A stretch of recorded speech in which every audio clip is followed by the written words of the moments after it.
रंजन दैमारी और सौगराखी जिखिनि प्राक्तन एनडिपि रायजोफोर नैबे भिडिअ'आव गोख्रोङै गुबुनारि रावजों दिपेन बर'आ रन्जन दैमारी सारनि खोथाखौ खेंफ्रुनानै होदों आरो मा बाथ्रा हाबनानै दं बेयाव साफ्रोमबो बर' रायजो राजाफोरनिसिम नैबे खौरांखौ दैथायनो थाखाय लाबोनाय जाबाय। नायजोबोब्ला बुजिगोन।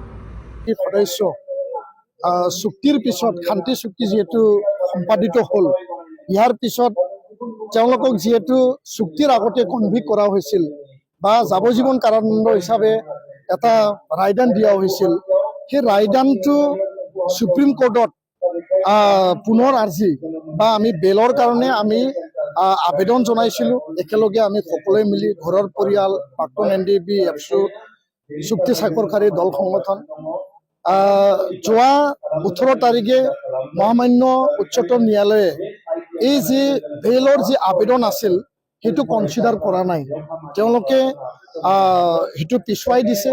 পুনৰ আকৌ 2025ত ইয়াৰ কাৰণে শুনানি গ্ৰহণ কৰিম বুলি তেওঁলোকে কৈছে। তো ইয়াৰ কাৰণে আমি আমাৰ দাবী, আমাৰ আহ্বান, আমি সদায় সেই কথাকে বাৰম্বাৰ কৰিছোঁ যে শান্তি চুক্তিৰ পিছত চুক্তিত যিসকলে স্বাক্ষৰ কৰিছিল, স্বাক্ষৰকাৰী আৰু চুক্তিৰ সংগ্ৰামী দল সংগঠনৰ নেতৃবৃন্দ কেন্দ্ৰীয় কাৰাগাৰ গুৱাহাটীত যি তেওঁলোকে আবদ্ধ হৈ আছে, তেওঁলোকক মুকলি আকাশত এৰিব লাগে। আইনী প্ৰক্ৰিয়া, জুডিচিয়েল মেটাৰ যি আছে এইটো সময় সাপেক্ষে ইয়াৰ এটা মানে সমাধানৰ সূত্ৰ চৰকাৰে ওলাব লাগে।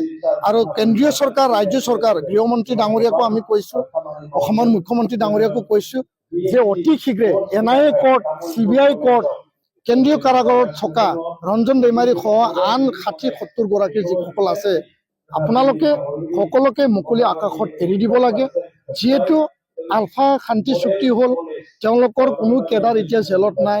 আদিবাসী আৰু চাওতাল চুক্তি হ'ল, তেওঁলোকৰ কোনো কেডাৰ জেলত নাই। আৰু লগতে ডিমাচা কাৰ্বি চুক্তি হ'ল, তেওঁলোকৰ কোনো কেডাৰ জেলত নাই। সেইকাৰণে শান্তি যিহেতু চুক্তি হ'ল, শান্তি এতিয়া বিৰাজমান। আৰু ইয়াৰ কাৰণে মই আহ্বান জনাইছোঁ কেন্দ্ৰীয় আৰু ৰাজ্য চৰকাৰক যে তেওঁলোকক মুকলি আকাশত এৰি দিব লাগে। তেওঁলোকে ৰাষ্ট্ৰ আৰু দেশৰ কাৰণে বা ৰাজ্যৰ কাৰণে কোনো তেনেকুৱা বেআইনী কাৰ্যকলাপ তেওঁলোকে আৰু নকৰে, কাৰণ চুক্তিত সকলোৱে আবদ্ধ হৈছে। অস্ত্ৰ তেওঁলোকে অলৰেডি জমা দিলে, এনেকুৱা হিংসাৰ যি এটা পন্থা আছিল সেইটো তেওঁলোকে অলৰেডি এৰিলে।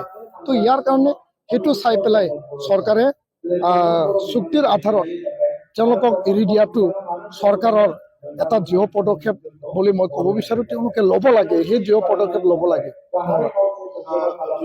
নাই, এইটো গণতান্ত্ৰিক দেশত সকলোৱে নিজৰ কথা ৰাখিব। আমি যি এটা আন্দোলনৰ পৰিক্ৰমা দি আহিছে, যি জাতিৰ অস্তিত্বক লৈ পেলাই কাম কৰিছে, সেই অস্তিত্বটো জাতি নিৰ্মাণৰ কাৰণে আমি এতিয়া ব্যৱহাৰ কৰিব বিচাৰিছোঁ। কোনোবাই আৱেগিকভাৱে ক'ব সেই কথাটো কোনটো দিশৰ পৰা আহিছে, কোনটো এংগলৰ পৰা আহিছে আৰু কি অবজেক্টিভ লৈ পেলাই তেওঁলোকে বড়োলেণ্ড যি দাবীৰ কথা প্ৰসংগ তেওঁলোকে ওলাইছে, সেই কথাটো চাব লাগিব। কাৰণ বড়োলেণ্ড আন্দোলন এটা গণ আন্দোলন, এটা মাছ পিপল মাছ ৰেভলিউশ্যনৰ এটা আন্দোলন আছিল, অপেন বমৰ আন্দোলন, গণতান্ত্ৰিক এটা আন্দোলন, গণতান্ত্ৰিক পন্থাৰে।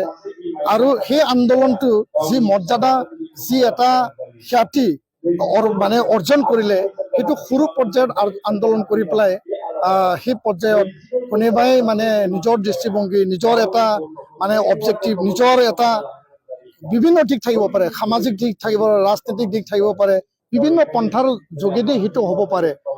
সেই কথাটো তেওঁলোকে বিবেচনা কৰক, মই ইয়াৰ ওপৰত ক'ব লগা নাই। কিন্তু সেই আন্দোলনৰ মৰ্যাদাটো তলত আনি পেলাই আন্দোলনৰ যি এটা ভেটি নিৰ্মাণ কৰিছিল, সেইটো লাজ দিব নালাগে, মই সেইটোৱে ক'ব বিচাৰিছোঁ।